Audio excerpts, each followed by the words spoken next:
Салам достор, Деңиз толкуну сериалынын 9-бөлүмүн баштайбыз. Бул бөлүмдө Сейрандын ойлогон нерсеси болбойт. Ферит өзү каалабаган кызы менен албетте бирге болгусу келбейт. Муну айтканда Сейран аябай таң калат. Сен мени сынадыңбы? Мен эжеме жардам беришиң керек эле го деп айтат. Андан кийин мени тааныбапсың сен, мен башка бирөө болгондо деле мен баары бир бул эжеңе жардам бермекмин дейт да. Андан кийин Ферит Сейран менен бирге план түзүшүп, Сейрандын ата-энесинин үйүнө келип, Сунаны үйдөн эптеп чыгарышат. Абидин Сунаны такси менен ал жерден алып кетет. Ферит менен Сейран болсо Казым менен биргеликте үйдөн чыгышат. Жолдо баратканда эжеси Хатуч Казымга Сунанын жок экенин кабарлайт. Муну угуп Казым аябай таң калып жини келет. Андан кийин көрүп турганыңыздардай эле Сунаны Пелиндин үйүнө алып келишет.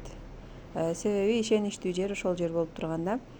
Андан кийин Сейран менен Ферит үйгө барышат. Эртеси күнгү планды түзүшөт. Эртеси күнү Сунаны Пелиндин үйүнөн алып чыгышат. Ошол учурда Абидин менен Сунанын ортосундагы сезимдер пайда болот. Фериттин планында Сунаны килемге ороп, андан кийин Фериттердин үйүнө алып кириш болгон. Бул план жакшы ишке ашып, Сунаны комнаталарына жакшы алып кирип алышат. Эч ким билбейт, эч ким көрбөйт. Суна килемдин ичинде аябай кыйналат, көрүп турганыңыздардай. Албетте килемдин ичинде жатыш дагы аябай кыйын да. Андан кийин Казым Сейрандын жанында болса керек деп, Сейранды коркутуш үчүн алардын үйүнө келет.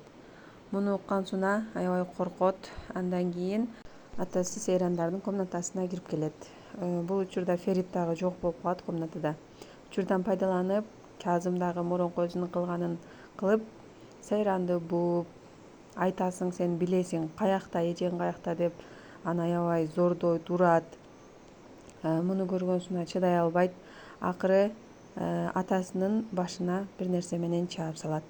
Достор, бөлүм ушинтип аяктайт. Атасына эмне болгону кызык болсо, каналыма катталыңыздар.